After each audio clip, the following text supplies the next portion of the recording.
Salam semua para tetua, jumpa lagi bersama Mimin di channel Alurmu. Semoga para pendengar Alurmu selalu senantiasa dinaungi kebahagiaan, kesehatan, serta rezeki yang cukup. Oke, Mimin langsung lanjut ceritanya. Selamat mendengarkan dan hidupkan imajinasi para tetua. Cerita pun dimulai.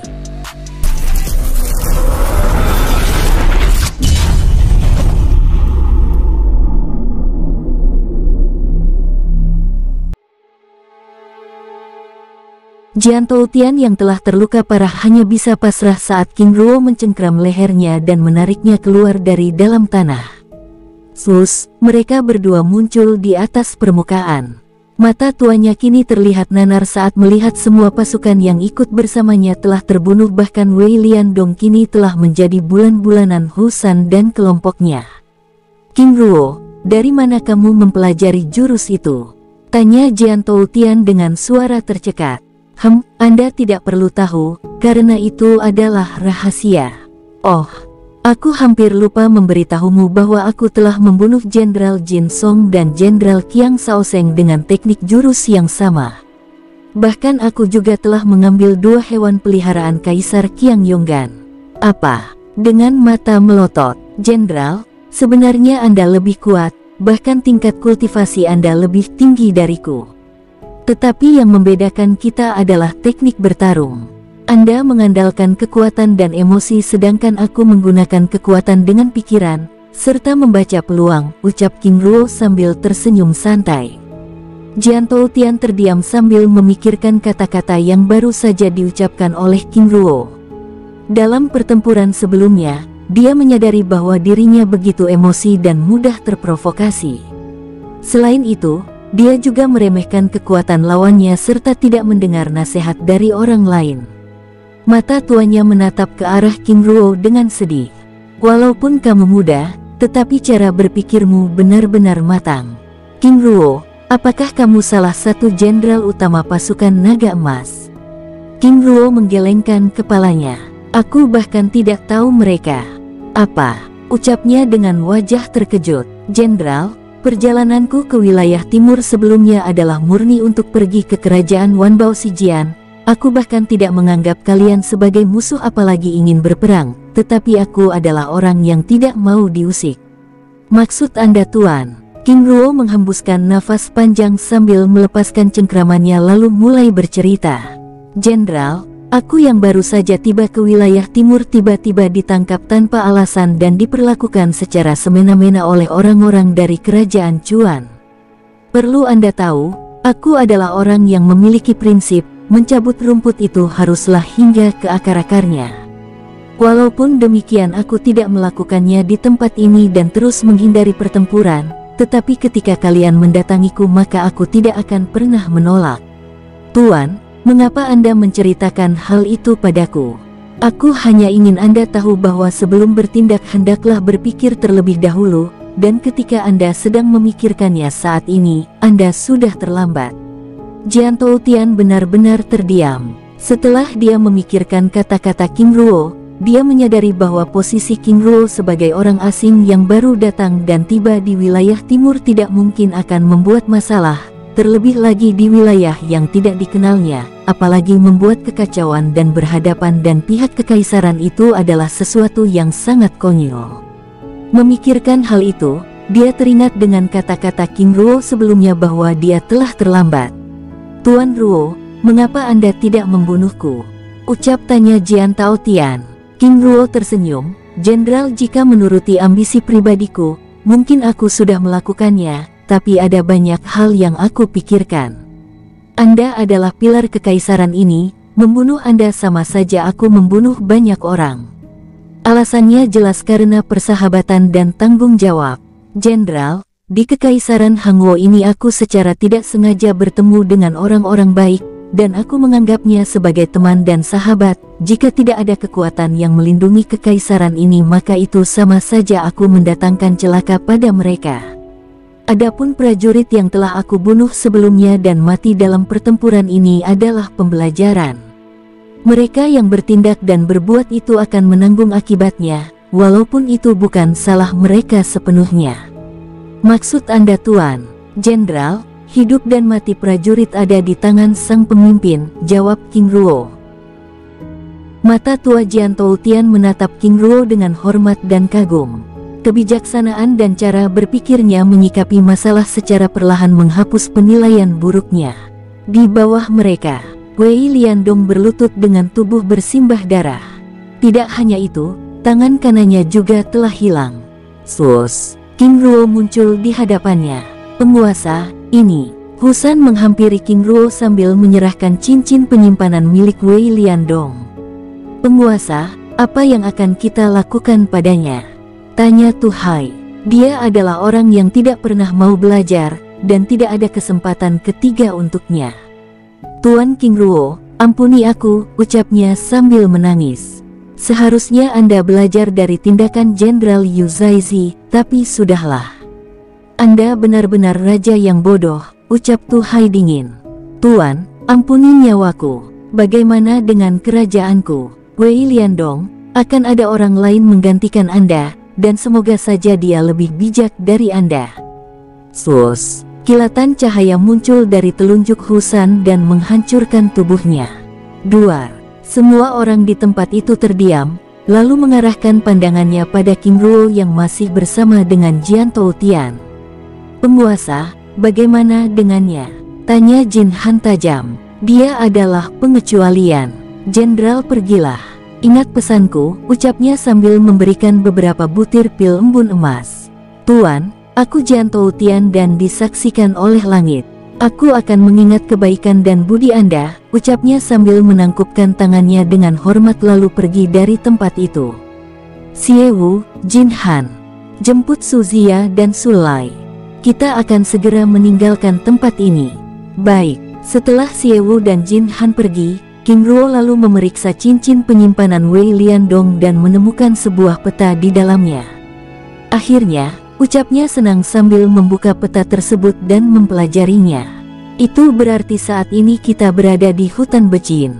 Supaya dapat tiba dengan aman di kerajaan Donghua, berarti kita akan melewati Gunung Zhangfu dan menyusuri Sungai Qizi serta melewati kota-kota kecil lainnya, ucapnya lalu menutup peta itu.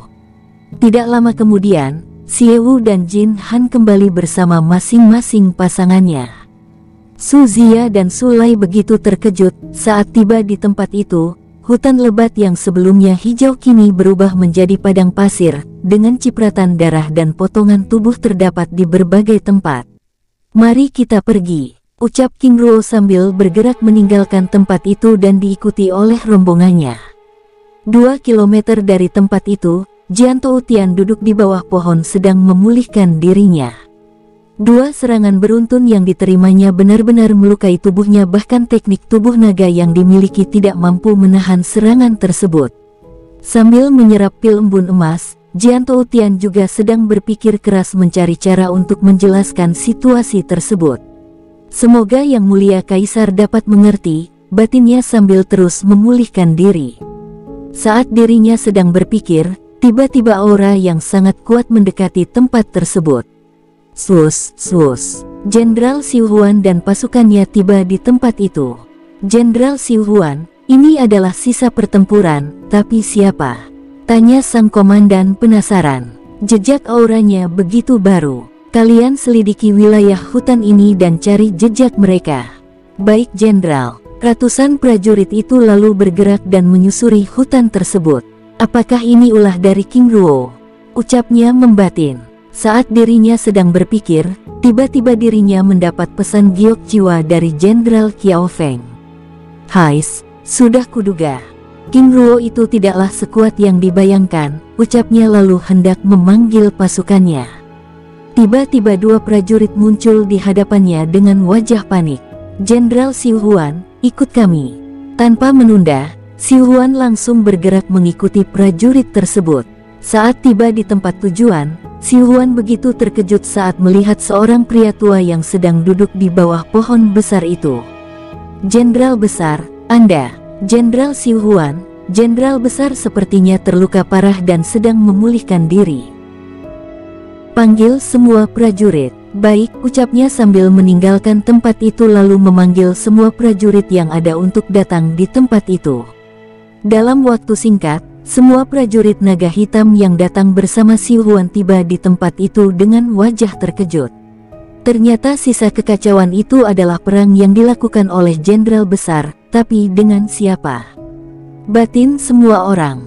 Di hadapan mereka, Jian Toutian yang sedang duduk di bawah pohon masih belum membuka matanya dan terus memulihkan diri. Sambil menunggu Jian Toutian membuka matanya, mereka juga melakukan penyelidikan di seluruh hutan tersebut dengan mencari jejak sisa-sisa pertempuran. Satu persatu prajurit kembali dan melapor pada Xu Huan bahwa mereka tidak menemukan jejak apapun di hutan tersebut. Ini aneh, sisa pertempuran yang telah membuat hutan ini menjadi padang pasir bahkan tidak meninggalkan jejak aura sama sekali. 5 jam kemudian, Jian Toutian membuka mata. Di hadapannya berlutut ratusan prajurit naga hitam yang menatapnya dengan gembira. "Jenderal besar, Anda." Xu Huan menyapa Jian Toutian dengan hormat. "Jenderal Xu Huan, mari kita kembali ke ibu kota kekaisaran," ucapnya dengan suara lirih. "Tapi jenderal besar, Anda saat ini sedang terluka." "Prajurit, bantu jenderal besar." "Jenderal Xu Huan, tidak perlu khawatir. Aku masih bisa pergi. Mari kita tinggalkan tempat ini dengan perlahan," ucapnya sambil bergerak meninggalkan tempat itu. Wajah semua orang terlihat begitu penasaran, tetapi Jian Toutian bahkan tidak menggubris mereka. Xu Huan begitu penasaran, tetapi dia bahkan tidak berani bertanya. "Aku tahu kalian begitu penasaran, tapi tenanglah. Aku akan menceritakannya di hadapan kaisar." Xu Huan dan prajuritnya hanya bisa bersabar sambil terus bergerak meninggalkan tempat itu. 3 hari kemudian, King Ruo dan rombongannya tiba di Gunung Zhangfu. Di atas puncak gunung itu, King Ruo lalu memerintahkan semua orang-orangnya untuk beristirahat. Dengan sigap Xie Qi dan yang lainnya lalu mendirikan tenda besar serta beberapa tenda kecil untuk mereka. Dalam waktu singkat, tenda itu akhirnya berdiri. King Ruo dan King Ling lalu dipersilakan memasuki tenda utama lalu diikuti oleh yang lain. Di dalam tenda utama, tampak Hu Bai dibantu Su Zia dan Su Lai menyiapkan hidangan. Mereka berdua begitu bersemangat saat melihat berbagai jenis makanan yang dikeluarkan oleh Hu Bai ada di hadapan mereka. "Adik Lai, hidangan ini bahkan mengalahkan perjamuan Kaisar Qiang Yonggan," ucapnya berbicara melalui telepati dengan takjub. "Penguasa King Ruo benar-benar kaya," jawabnya sambil terus bekerja. Tidak beberapa lama kemudian, hidangan itu akhirnya selesai ditata. "Penguasa, hidangan telah siap," ucap Hu Bai sambil meletakkan hidangan terakhir. "Mari kita makan." Tiba-tiba Xie Wu dan Jin Han menghampiri King Ruo. "Xie Wu, Jin Han, ada apa?" tanya King Ruo dengan senyum kecilnya saat melihat kedua pelayannya yang terlihat salah tingkah. "Penguasa, kami berdua ingin mengucapkan janji di hadapan langit," ucapnya dengan suara merendah. "Apa?" Husan dan yang lainnya begitu terkejut. "Apakah tidak terlalu cepat?" tanya King Ruo dengan tenang. "Penguasa, kami ingin melakukannya di Gunung Zhangfu ini," jawab Jin Han merendah. "Jika kalian ingin begitu, mengapa tidak? Zhangfu yang berarti suami, itu adalah hal yang luar biasa. Jika demikian, mari kita lakukan." Hu Bai, bantu penguasa putri untuk merias Su Zia dan Su Lai. Semua orang lalu keluar dari dalam tenda. Mereka lalu mempersiapkan segala keperluan di luar tenda. 1 jam kemudian, Su Zia dan Xie Wu, Su Lai dan Jin Han keluar dari dalam tenda dengan jubah dan pakaian serba merah. Selain itu, meja dan kursi juga sudah tertata. "Husan, pimpin acara." "Baik penguasa." Dengan segera Husan berdiri dari kursinya lalu memimpin acara tersebut. Di halaman tenda itu, hadir semua penghuni dunia jiwa kecuali King Yongjun, Zin, Zan dan Hu Lihei serta Yulin Sa. "Penghormatan kepada langit dan bumi," ucap Husan dengan tenang lalu dilaksanakan oleh Xie Wu dan Jin Han beserta pasangannya dengan hikmat. "Janji pada langit dan bumi." Satu persatu ritual tersebut akhirnya selesai yang diakhiri dengan sorak meriah semua orang. "Penguasa, terima kasih," ucap Xiewu dan Jin Han beserta pasangannya sambil berlutut di hadapan King Ruo. "Bangunlah, jika kalian senang aku juga senang. Sebenarnya aku berniat melakukan hal ini ketika kita tiba di wilayah tengah, tetapi aku tidak menyangka ide kalian melakukannya di tempat ini," ucapnya sambil tersenyum kecil dan memberikan hadiah pada masing-masing pasangan tersebut. Setelah semua orang selesai memberikan selamat, King Ruo lalu membawa semua orang memasuki tenda dan menikmati hidangan yang telah disediakan sebelumnya. Kehangatan yang begitu luar biasa terjadi di dalam tenda. Suara gelak tawa tidak henti-hentinya memecah dan semua orang terlihat bahagia. Menjelang malam, kebersamaan itu berakhir saat semua orang kembali ke dalam tendanya masing-masing. Di dalam tendanya, King Ruo hanya tersenyum kecil saat King Ling menatapnya. "Ling ada apa?" "Aku hanya merasa bahagia," ucapnya sambil menyandarkan kepalanya pada bahu sang suami. King Ruo lalu merangkul tubuhnya dan memeluknya dengan hangat. "Aku juga." Mereka berdua terdiam sambil meresapi kebahagiaan yang baru saja mereka jalani di dalam ruangan itu.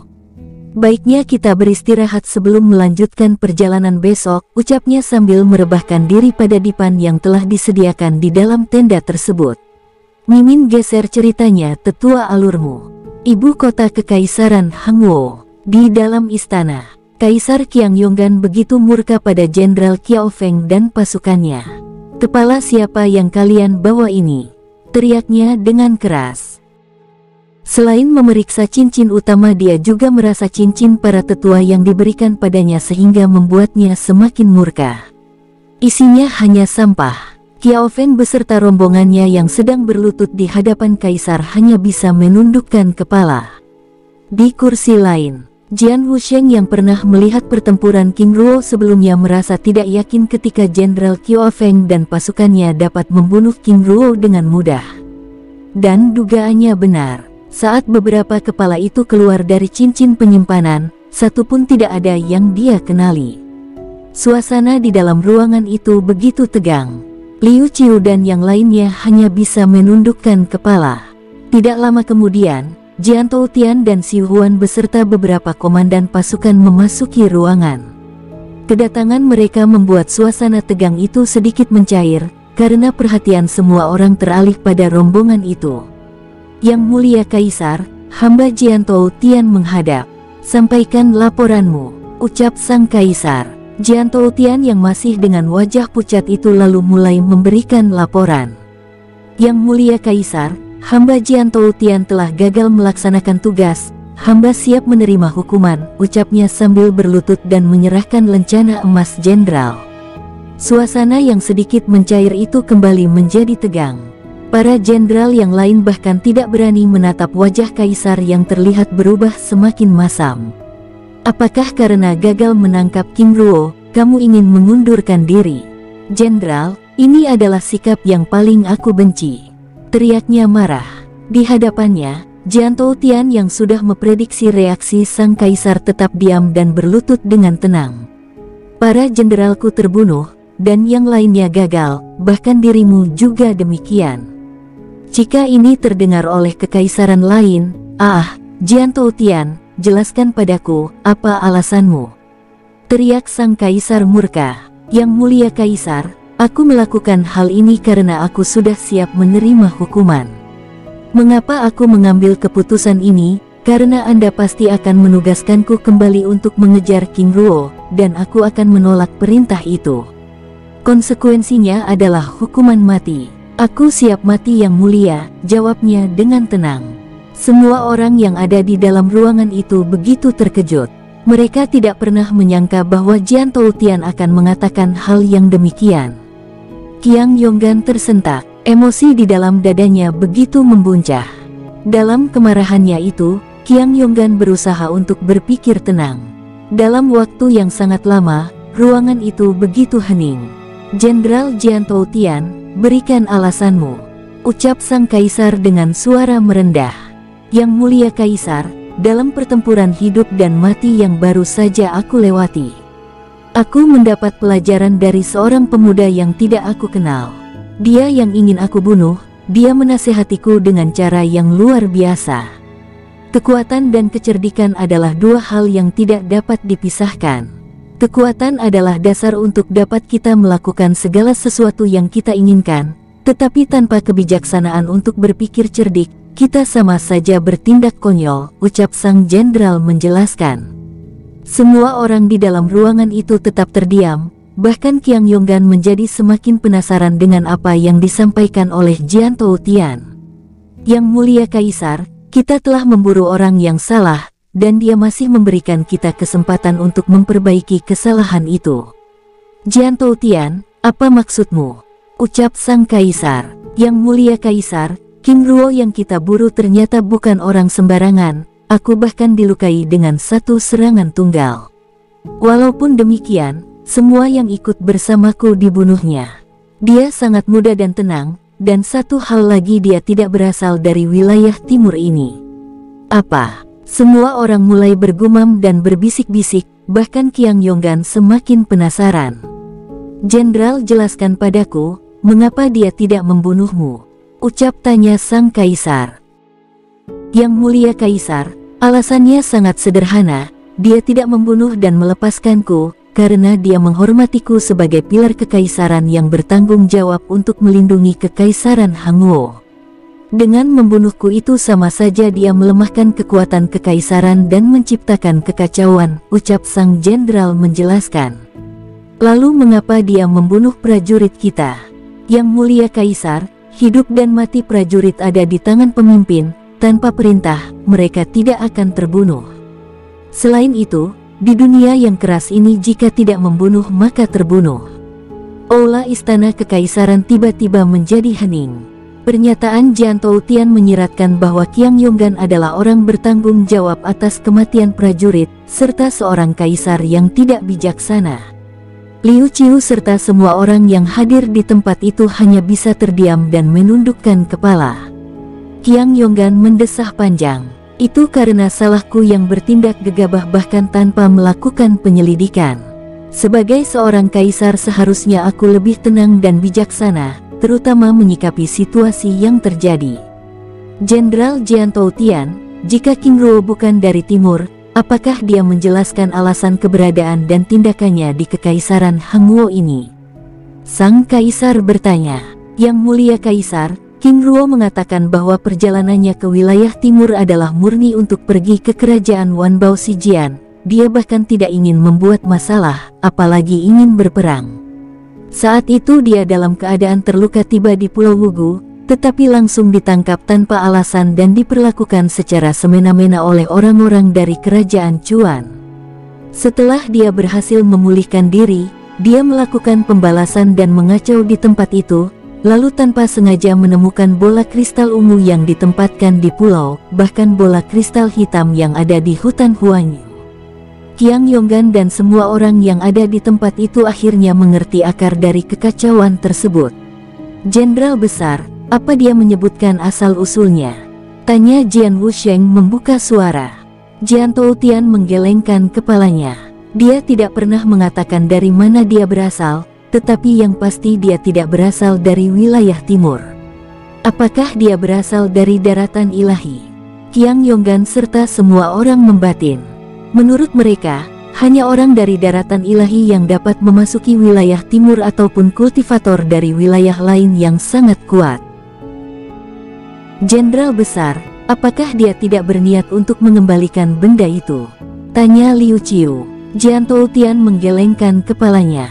Aku rasa itu adalah tindakan yang di luar logika, karena bagaimanapun dia menemukan benda tersebut dalam keadaan kebetulan dan terlebih lagi dia diburu oleh kita. Aku juga ingin mengatakan bahwa King Ruo adalah orang yang memiliki prinsip tegas pada musuhnya. Selama ini kita telah mengusik keberadaannya, walaupun demikian dia tidak melakukan tindakan yang berarti pada kekaisaran, dan terlihat seperti menahan diri. Aku takut jika kita masih memburunya, dia akan menyebar keberadaan dua hewan penjaga yang telah dia ambil. Jenderal, jika demikian apa pendapatmu?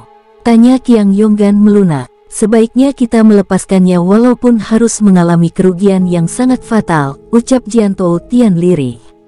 Tiba-tiba ruangan itu menjadi hening kembali. Ini adalah kerugian yang sangat besar bagi Kekaisaran Hangguo. Kita telah kehilangan ratusan prajurit elit, para jenderal, bahkan 2 hewan pelindung kekaisaran. Dengan berat hati aku memutuskan masalah ini ditutup. Selain itu, anggap peristiwa ini sebagai pembelajaran bagi kita semua supaya tidak bertindak gegabah dan lebih bijaksana, ucap sang kaisar. Semua orang yang ada di dalam ruangan itu hampir tidak percaya bahwa sang kaisar akan menutup masalah besar tersebut. Jenderal Jiantou Tian, terima kasih telah mengingatkan. Apakah ada hal lain yang ingin Anda sampaikan? Ada yang mulia. Dalam pertarunganku dengan King Ruo sebelumnya, dia mengatakan bahwa pasukan naga hitam bukanlah ciri khas kita. Selain itu, dia bahkan mengetahui latar belakang kita sebagai pasukan kilin api. Maksudnya, tanya Jian Wusheng. King Ruo ingin mengingatkan bahwa kita memiliki jati diri sebagai pasukan kilin api, sebuah pasukan yang memiliki kekuatan yang luar biasa, walaupun bukan berarti teknik naga hitam itu lemah. Sekali lagi Qiang Yonggan tersentak. Dia akhirnya memahami alasan Jiantou Tian siap menerima hukuman mati dan menolak perintahnya jika diutus kembali untuk memburu King Ruo. Setelah cukup lama berpikir, Qiang Yonggan lalu berdiri dari tahtanya. Aku Qiang Yonggan dengan ini mengembalikan nama Kilin Api sebagai nama pasukan elit kita. Selain itu kita juga mulai melatih teknik terlarang dari kitab Kilin Langit sebagai jurus utama pasukan elit kita.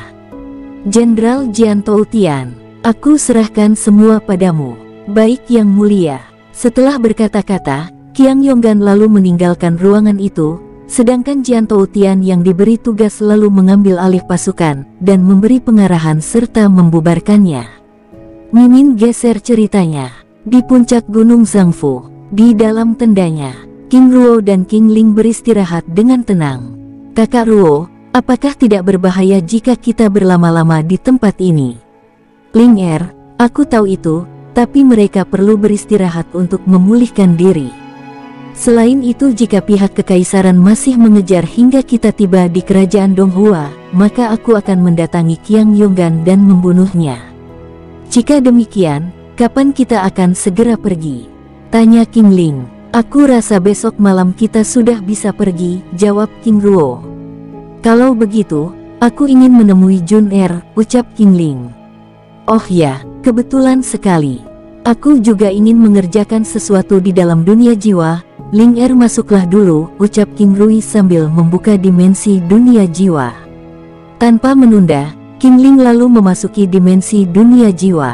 Setelah King Ling memasuki dunia jiwa, King Ruo lalu menghubungi Husan dan memintanya untuk berjaga serta mengabari waktu keberangkatan mereka. Tubuhnya lenyap ke dalam dunia jiwa. Di dalam dunia jiwa, King Ruo tiba di aula kultivasi. Dengan tenang tangannya menaburkan jutaan kristal jiwa lalu mulai menyerapnya dengan perlahan. 3 jam kemudian, King Ruo mengakhiri tindakannya lalu meninggalkan aula kultivasi bergerak menuju ke tempat terlarang yang ada di belakang gunung aula kultivasi. Tubuhnya muncul di hadapan 2 bola kristal yang berdengung keras. Liong Hei yang sedang berjaga di tempat itu tiba-tiba membuka matanya. Penguasa, apakah Anda sudah tahu makhluk yang ada di dalam bola kristal ini? Tentu saja, itulah mengapa aku memintamu untuk menjaganya. Apakah kamu melihat tanda-tanda aneh?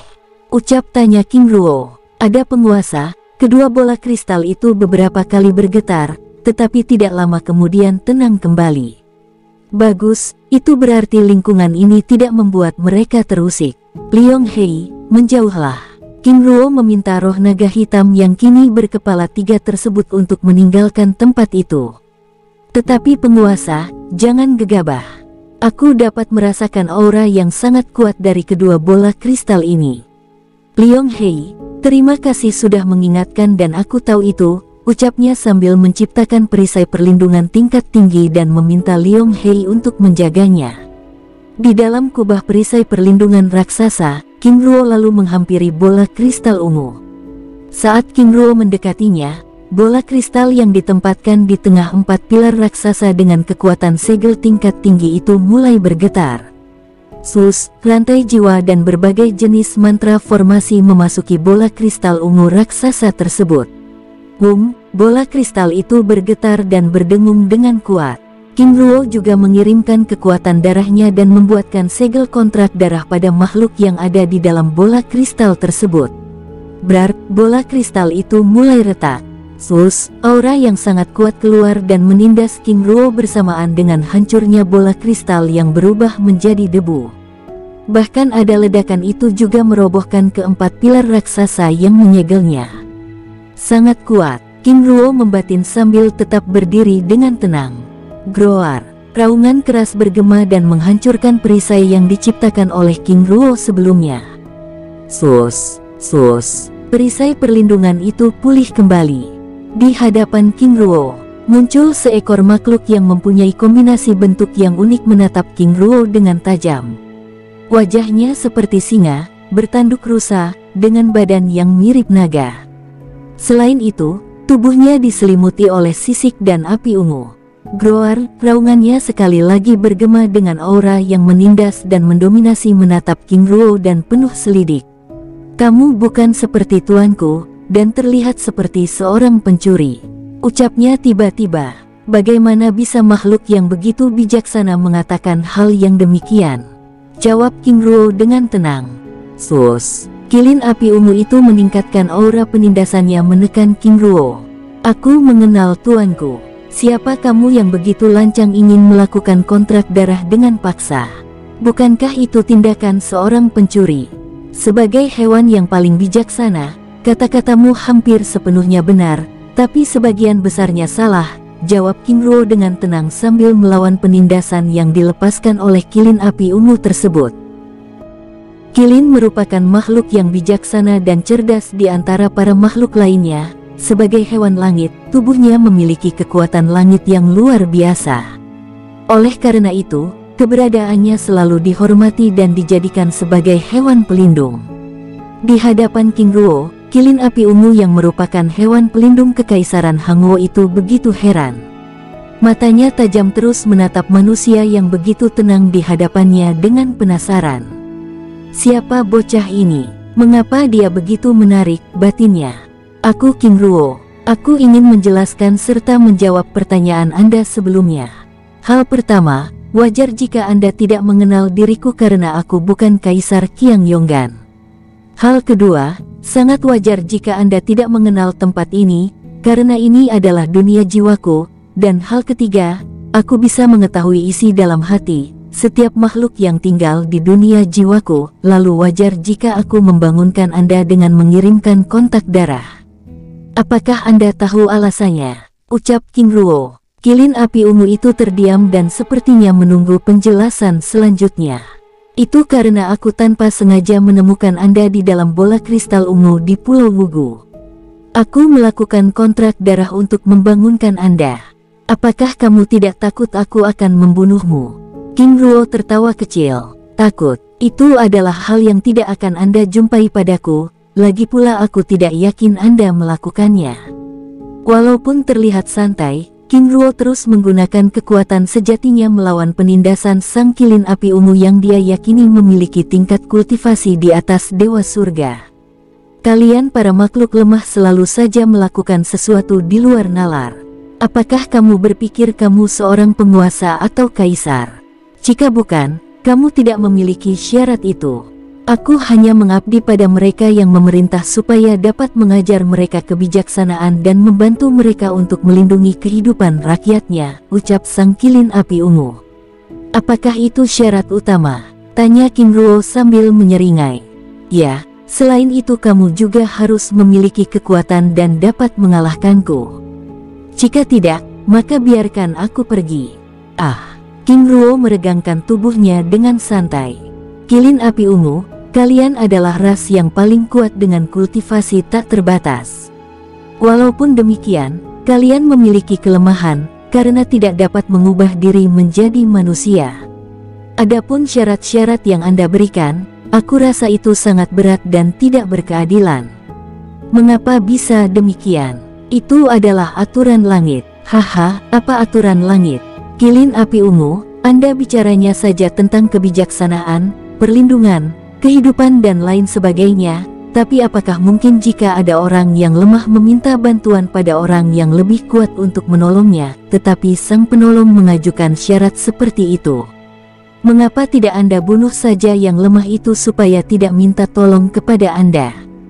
Kilin api ungu itu tersentak. Dia merasa jantungnya seperti ditembak dengan tombak emas. Kata-kata King Ruo benar-benar menyudutkannya. Itu adalah aturan langit. Jika aku membuang syarat itu, lalu di manakah letak keadilan bagi mereka yang telah menjadikanku sebagai hamba sebelumnya? Mereka juga bertarung untuk memiliki hal itu. Jika kamu tidak memiliki kekuatan dan syarat itu, mengapa kamu bersikeras untuk menahanku di tempat ini? Jika kamu memiliki syarat, maka aku akan melakukan pertempuran secara adil. Oh, apakah syarat itu berlaku untuk semua kilin yang ada?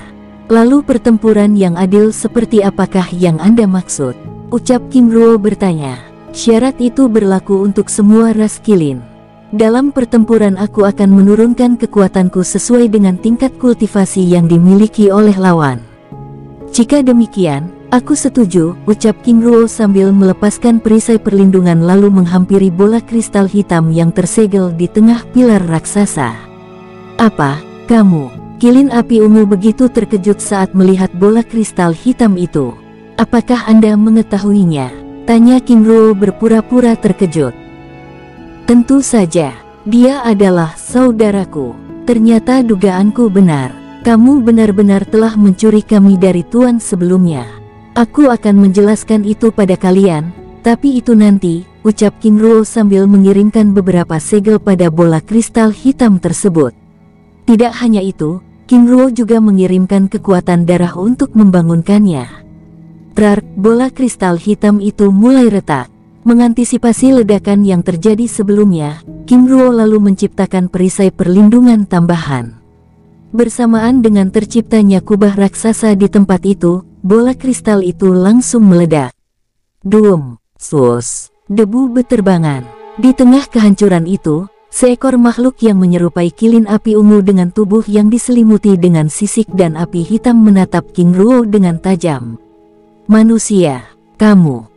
Aura dari tubuhnya meledak dan menindas King Ruo.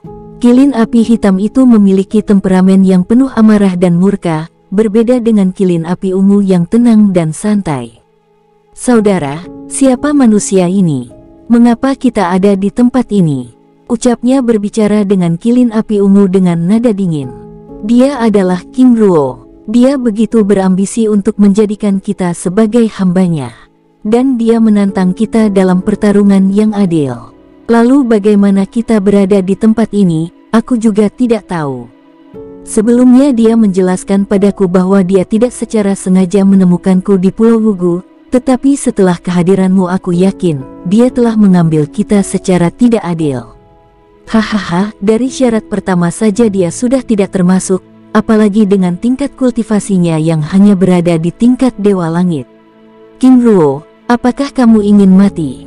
Dengan suara seraknya, King Ruo yang sedang menggunakan kekuatan sejatinya melawan penindasan itu tersenyum kecil. Kilin api ungu, aku ingin mengatakan satu hal bahwa jangan mempercayai apa yang Anda lihat tanpa mengetahui kebenarannya, karena itu bisa menipu. Sebelumnya aku berjanji akan menjelaskan hal itu padamu, tetapi setelah aku mengalahkan kalian, ucap King Ruo. Kedua makhluk langit itu tertawa terbahak-bahak dan sambil meremehkan King Ruo yang sedang berdiri di hadapannya. Baiklah, aku akan memperkenalkan diri terlebih dahulu.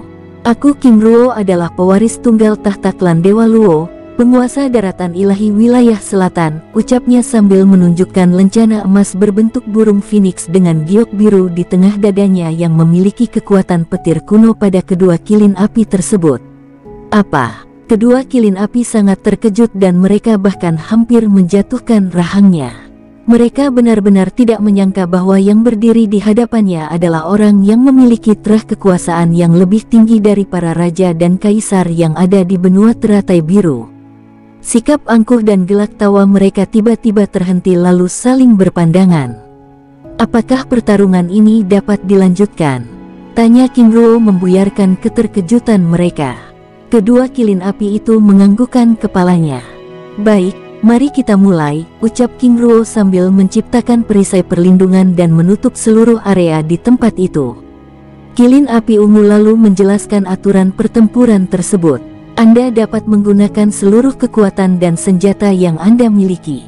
Seperti janjiku, sebelumnya kami akan menurunkan kekuatan kami sesuai dengan tingkat kultivasi yang Anda miliki. Baik, jawab King Ruo sambil terbang dan menantang salah satu di antara mereka. Sus, kilin api ungu terbang menyusul King Ruo. Di atas langit, kedua makhluk itu siap memulai pertempurannya. Di balik gunung, di tempat persembunyiannya, Liong Hei begitu khawatir. Tidak hanya dirinya, Si Yi yang juga ada di tempat itu juga merasakan hal yang demikian. Matanya yang biru itu bahkan tidak berkedip saat menatap King Ruo dan kilin api ungu yang akan bertarung. Di tempat pertempuran, kilin api hitam berdiri dengan tenang menunggu giliran. Aku tidak yakin dia akan menang. Batinnya meremehkan King Ruo. Suit, siulan Phoenix memecah keheningan langit dunia jiwa, bersamaan dengan munculnya roh Phoenix langit yang terbang di belakang tubuh King Ruo. Gruar, raungan kilin api ungu membalas. Sus, mereka saling bergerak mendekat dengan kecepatan tinggi. Boom, boom, duar. Ledakan dahsyat terjadi saat pukulan mereka beradu. King Ruo dan kilin api ungu sama-sama terlempar hingga beberapa meter. Apa? Hanya kekuatan fisik. Kilin api hitam yang menyaksikan pertempuran itu begitu sangat terkejut. Di atas langit, King Ruo terus bergerak menyerang sambil menciptakan tombak roh raksasa dengan kekuatan petir hitam keemasan. Tombak dengan lilitan petir tersebut melesat. Kilin api ungu juga menciptakan tombak roh api ungu yang melesat menyambut serangan tombak petir. Boom, ledakan yang lebih dahsyat sekali lagi bergema dengan terlemparnya kilin api ungu hingga beberapa meter. Sangat kuat, batinnya sambil merasakan kebas di seluruh tubuhnya saat sambaran petir hitam keemasan mengenai tubuhnya. Di hadapannya, King Ruo yang juga terlempar sedang memulihkan kekuatannya. Serangan balik dari pukulan yang dilepaskan membuat tangannya bergetar. Mereka kembali bergerak dan saling menyerang, suara ledakan terus bergema tanpa henti dengan kilatan cahaya terus bertabrakan di atas langit dunia jiwa. King Ruo dengan tenang terus melancarkan serangan tapak penghapus langit. Haha, King Ruo, apakah hanya ini seranganmu? Ucap kilin api sambil bergerak menghindari serangan tapak putih dengan lilitan petir yang terus bermunculan dari kehampaan dan menyerangnya. King Ruo tersenyum kecil. Akhirnya pancingannya mulai ditangkap, batinya. Petir hitam keemasan muncul dari langit. Gelombang petir yang muncul itu lalu membentuk tombak petir hitam. Terimalah, teriak King Ruo. Tombak petir yang berderak dan menggelegar melesat dengan kecepatan tinggi menyerang kilin api ungu. Serangan rendahan lagi, ucapnya sambil melepaskan serangan api ungunya.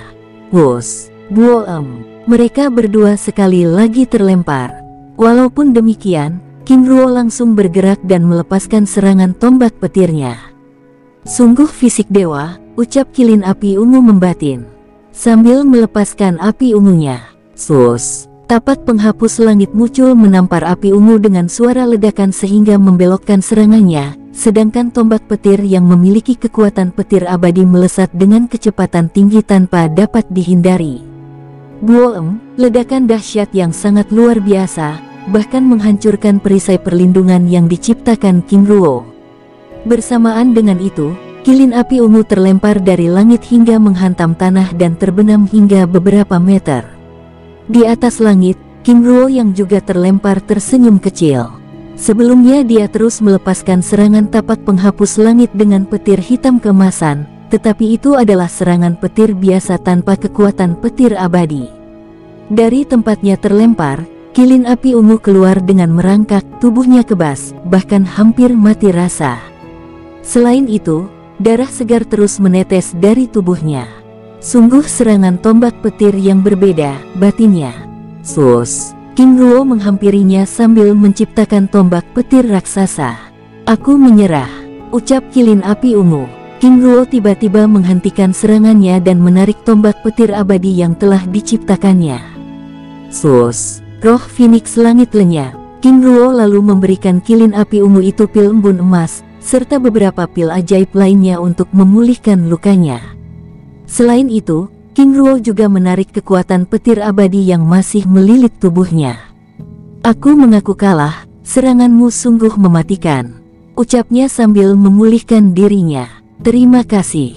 Serangan tombak petir yang barusan aku lepaskan adalah tombak petir abadi, sedangkan serangan sebelumnya hanya serangan petir biasa." Kilin api ungu itu tertegun. "Sungguh tidak terpikirkan olehku," ucapnya lirih. King Ruo lalu meninggalkan kilin tersebut untuk memulihkan diri. Sus, tubuhnya terbang ke atas langit dan menantang kilin api hitam. "King Ruo, aku tidak pernah menyangka jika kamu dapat mengalahkan saudaraku dengan mudah. Jika bukan karena aturan konyol itu, aku rasa mungkin saat ini kamu tidak bisa berurusan denganku lagi. Apa kamu ingin mengubah aturannya?" tanya King Ruo dengan tersenyum mengejek. "Itu tidak perlu, tapi aku tidak ingin bertarung lama-lama. Sekarang keluarkan kekuatan penuhmu," jawab kilin api hitam yang terlihat sudah tidak sabar.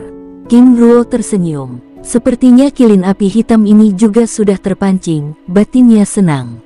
"Baiklah, jika kamu meminta, maka aku akan melakukannya," ucap King Ruo sambil menciptakan tombak petir sambil tersenyum kecil.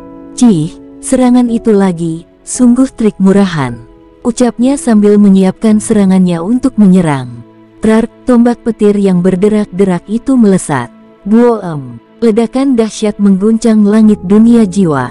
Tombak petir yang dilepaskan menghantam serangan cakar yang dilancarkan kilin api hitam. Sus! King Ruo terlempar hingga beberapa meter. "Hanya serangan sampah," ucapnya sambil melepaskan serangan beruntun. King Ruo yang terlempar juga melepaskan serangan tombak petir untuk menyambut serangan yang dilancarkan oleh kilin api hitam. Boom, boom, tubuhnya terlempar beberapa meter. Kilin api hitam begitu senang dan terus melancarkan serangan terkuatnya. Di tempat memulihkan diri, kilin api ungu hanya bisa menyaksikan pertempuran tersebut. Sepertinya saudara Mingzi telah terpancing, batinnya sambil terus memperhatikan pertempuran tersebut. Di atas langit, King Ruo melesat dengan kecepatan tinggi dengan lilitan petir yang menutupi seluruh tangan kanannya melepaskan tinjuan keras menghantam tubuh kilin api hitam. Boom! Ledakan keras mendorong tubuhnya hingga beberapa meter. "Apa? Sangat kuat," kilin api hitam membatin. "King Ruo, sepertinya kamu mulai serius. Aku suka itu. Jika kamu suka, sambut seranganku," teriak King Ruo sambil terus bergerak. Sus, sus. King Ruo yang menggunakan kekuatan puncaknya melesat dengan kecepatan tinggi sekali lagi melepaskan tinju dengan tangan kanan yang terlilit petir abadi. Tiba-tiba, siulan Phoenix dan raungan naga muncul bersamaan bergema di langit dunia jiwa.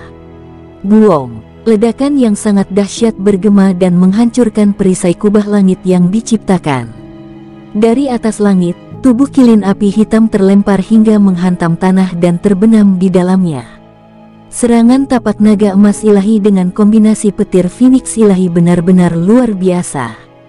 "Jika aku tidak mengurangi kekuatannya mungkin aku telah membunuh kilin api ungu itu," batinnya sambil menghampiri kilin api hitam yang terluka parah. Kilin api hitam menatap King Ruo dengan kemarahan yang luar biasa, tapi apa daya. Serangan yang diterimanya benar-benar melumpuhkan kekuatannya. Sus, lilitan petir abadi pada tubuhnya hilang. Walaupun demikian, dia masih tidak dapat bergerak karena tubuhnya masih mati rasa. Berangsur-angsur rasa kebas itu menjadi merasa sakit yang luar biasa. Groar, dia meraung-raung sambil memuntahkan darah segar. King Ruo yang ada di depannya terus memperhatikan perubahan yang dialami oleh kilin api hitam itu. "Ah, kamu sungguh licik. Licik dari mana? Apakah aku menipumu, atau kamu saja yang memang bodoh?" jawab King Ruo santai. Kilin api hitam itu terdiam. Dia menyadari kebodohannya karena telah tertipu oleh serangan tombak petir yang merupakan bentuk pengalihan serangan utama yang King Ruo lancarkan. Sus, kilin api ungu menghampiri mereka. Matanya yang tajam menatap saudaranya dengan heran karena terluka cukup parah. Sudahlah, tidak perlu menatapku begitu. Sesuai dengan perjanjian maka kalian berdua akan menjadi abdiku, ucap King Ruo sambil memberikan pil embun emas dan herbal lainnya. Pulihkan dirimu, ucap King Ruo santai. Sus. Liong Hei dan Si Yi keluar dari tempat persembunyiannya menghampiri King Ruo. Penguasa, apa Anda baik-baik saja? Tanya Si Yi khawatir. Si Yi, tenanglah, aku baik-baik saja. Tapi penguasa, tangan Anda, ucap Liong Hei khawatir saat melihat tangan King Ruo terus mengeluarkan darah dan bergetar. Liong Hei, ini hanya luka ringan, dan itu wajar, karena yang aku hadapi adalah hewan langit, ucapnya sambil menatap kilin api hitam dan kilin api ungu yang ternganga. Apakah ada yang salah? Tanya King Ruo bingung. Tuan King Ruo, siapa mereka? Tanya kilin api ungu. Aku Liong Hei, dan dia Si Yi. Kami berdua adalah pelayan penguasa King Ruo, jawab Liong Hei memperkenalkan diri. Liong Hei, Si Yi, kalian pergilah. Serahkan mereka padaku. Baik penguasa. Sus. Naga emas berkepala 3 dan ular putih bersayap meninggalkan tempat itu. Di tempat itu kini hanya ada mereka bertiga. Sesuai dengan perjanjian maka kalian berdua menjadi pelayanku. Kalian berdua akan tinggal di dunia jiwa ini. Apabila aku memerlukan bantuan, aku akan memanggil kalian. Selain itu, kalian juga dapat menggunakan berbagai sumber daya yang ada di tempat ini, ucap King Ruo.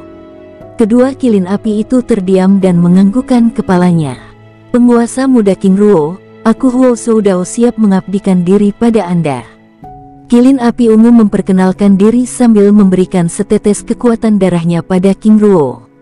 Penguasa muda King Ruo, aku Huo Mingzi. Siap mengabdikan diri pada Anda, ucapnya sambil memberikan setetes kekuatan darahnya.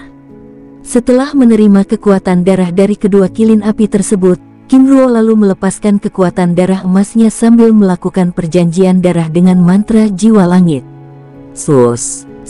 Darah emas Dewa Luo yang dilingkari dengan rantai jiwa memasuki tubuh kedua kilin api itu. Kedua tubuh kilin api itu bergetar lalu tenang kembali.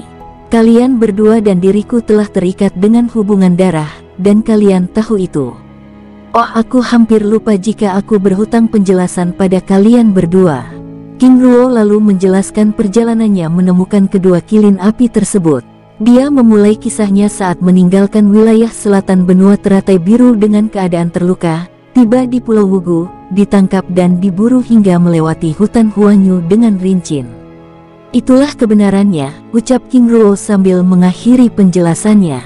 Kedua kilin api itu terdiam dan merasa bersalah karena telah menuduh secara sembarangan dan berpikiran sempit. Penguasa, maaf, itu tidak perlu, ucapnya santai. Zin dan Zan muncul di tempat itu. Penguasa, ucapnya menyapa King Ruo dengan hormat. Zin, Zan, mereka adalah Huo Soudao dan Huo Mingzi. Bawa mereka ke istana naga emas. Baik penguasa.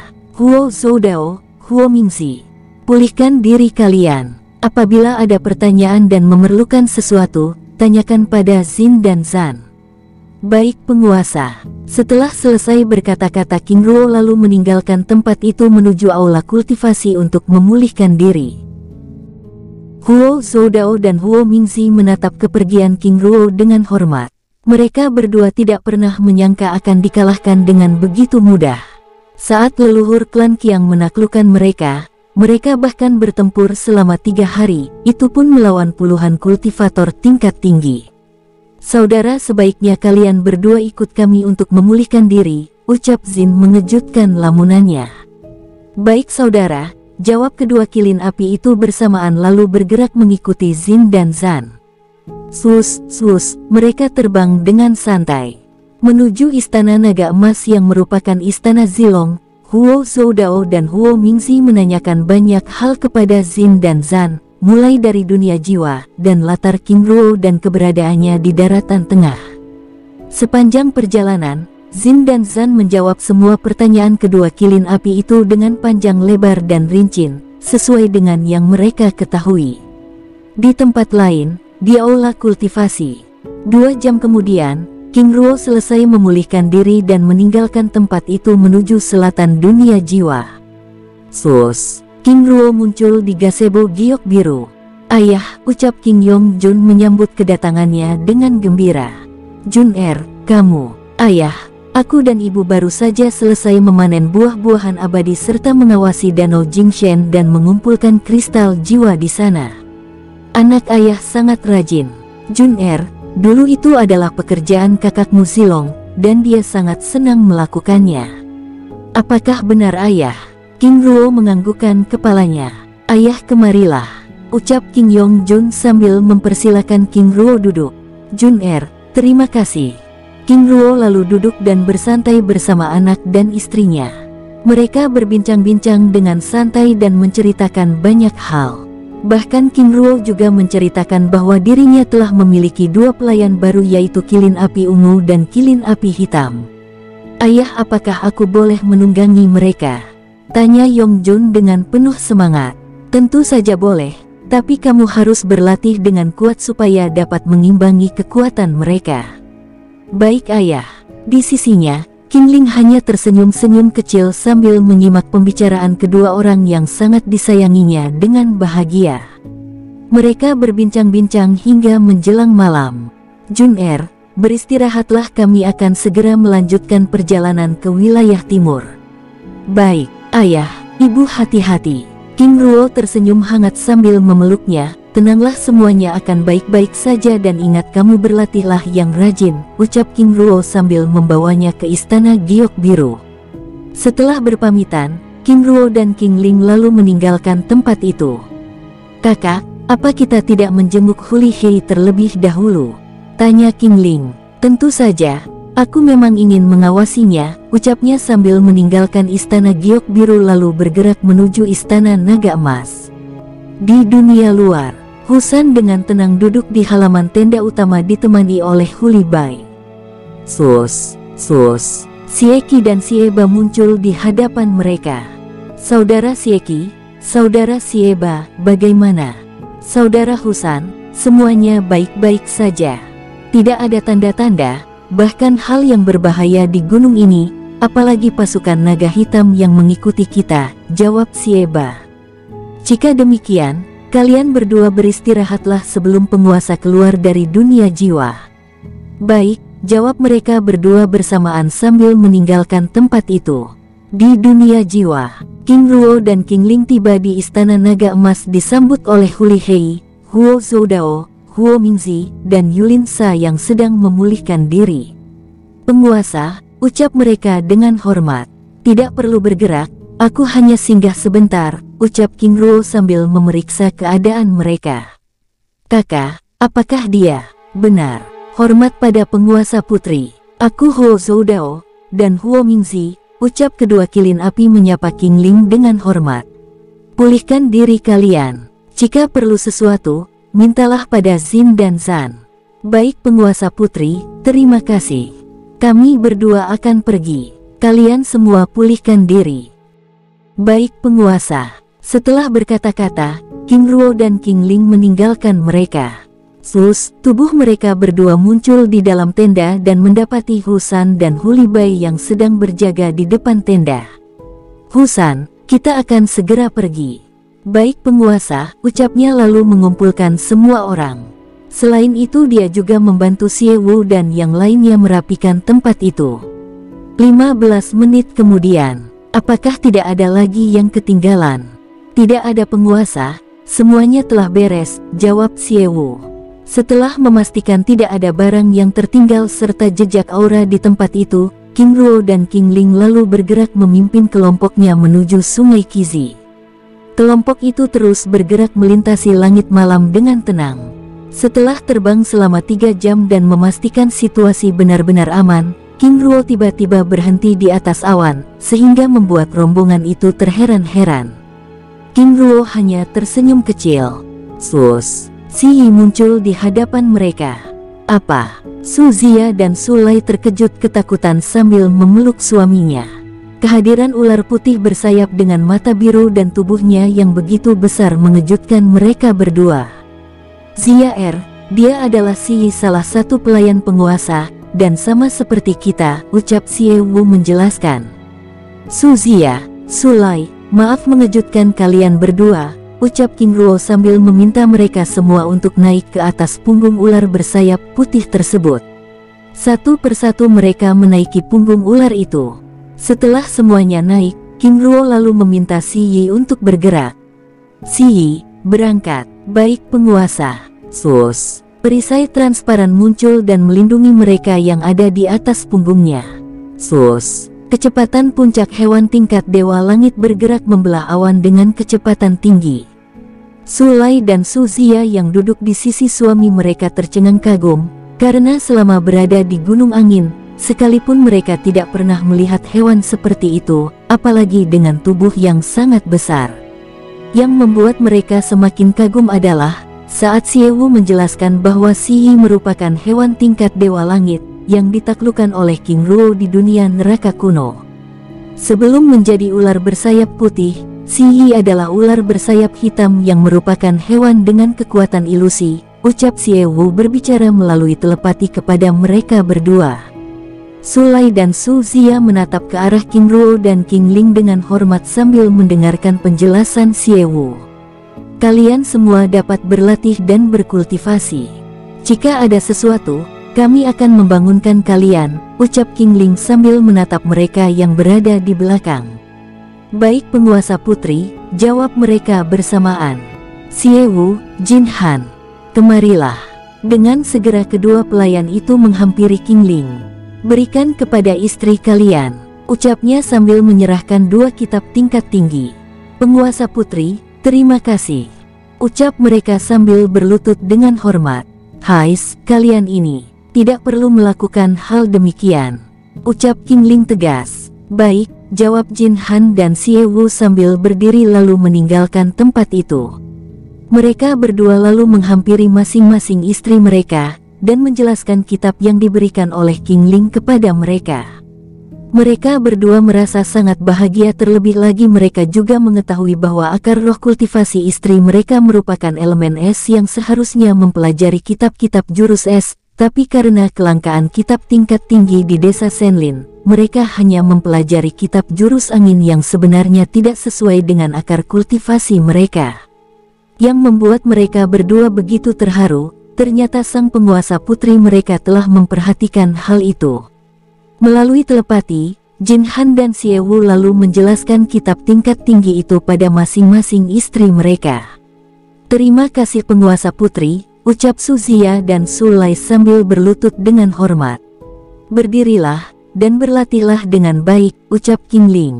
Baik penguasa putri, balas mereka. Bersambung, sampai ketemu di episode selanjutnya, semoga kalian semua selalu terhibur, dan terima kasih.